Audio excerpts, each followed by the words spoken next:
दोस्तों, राहुल गांधी ने जब से नरेंद्र मोदी और अमित शाह की आंख में आंख डालकर सवाल पूछना शुरू किया है, तब से गुजरात लॉबी घबरा गई है। राहुल गांधी सड़क हो या संसद, हर जगह नरेंद्र मोदी की सरकार को घेरते हुए नजर आ रहे हैं। चाहे किसानों का मुद्दा हो, चाहे अग्निवीरों का मुद्दा हो, हर मसले पर राहुल गांधी बेबाकी से सरकार को घेर रहे हैं। और अब उनका एक बयान बड़ी सुर्खियों में आया। वो बयान था चक्रव्यूह को लेकर। चक्रव्यूह को लेकर राहुल गांधी ने संसद में खड़े होकर नरेंद्र मोदी, अमित शाह, मोहन भागवत, अदानी, अंबानी और अजीत डोभाल को घेर लिया।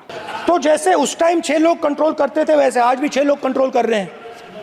चक्रव्यूह को नरेंद्र मोदी जी, अमित शाह जी, मोहन भागवत जी, अजीत डोभाल जी, अंबानी और अदानी जी कंट्रोल कर रहे हैं।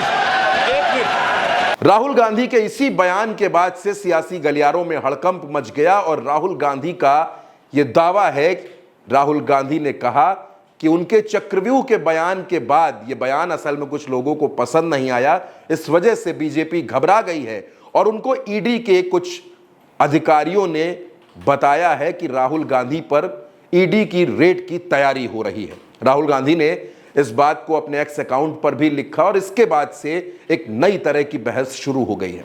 दोस्तों, आपको याद होगा, राहुल गांधी वायनाड में हुए हादसे में जिसमें 300 से ज्यादा लोगों की जान गई, वायनाड में वो अपनी बहन प्रियंका गांधी के साथ पहुंचे, घायलों से मुलाकात की, उन परिवारों से मुलाकात की और राहुल गांधी ने उसके बाद वहां बयान देते हुए यह भी कहा कि इस घटना को देखकर उनको वो वक्त आ रहा है जब उन्होंने अपने पिता को खो दिया था। I feel how I felt when my father died.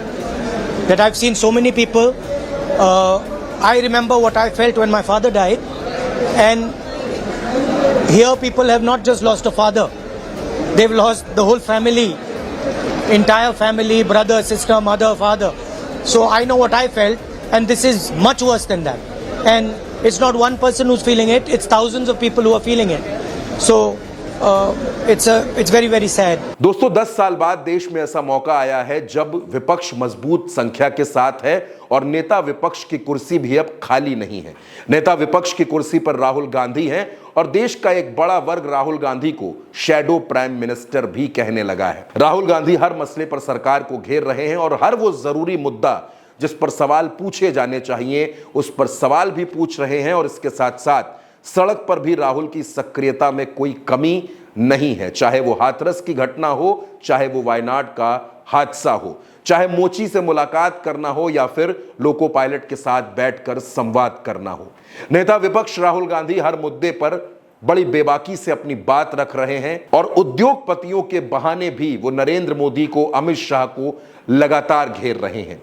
यह राहुल गांधी के भाषण का ही असर है कि उनके भाषण के बीच में कई बार मंत्रियों को खड़े होकर जवाब देना पड़ जाता है और राहुल गांधी लोकसभा स्पीकर की एक पक्षीय कार्रवाई का भी अक्सर खुलासा करते रहते हैं। अब राहुल गांधी ने ईडी के छापेमारी का ये खुलासा करके देश में भूचाल ला दिया है।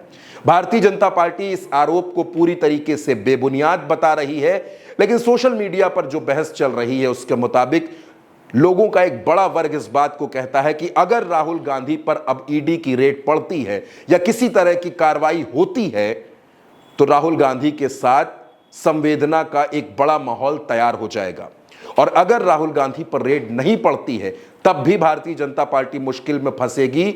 ये नैरेटिव बनाने की कोशिश में कांग्रेस कामयाब हो जाएगी कि बीजेपी, अमित शाह, नरेंद्र मोदी और इनका पूरा कैंप राहुल गांधी के तेवर से घबरा गया है।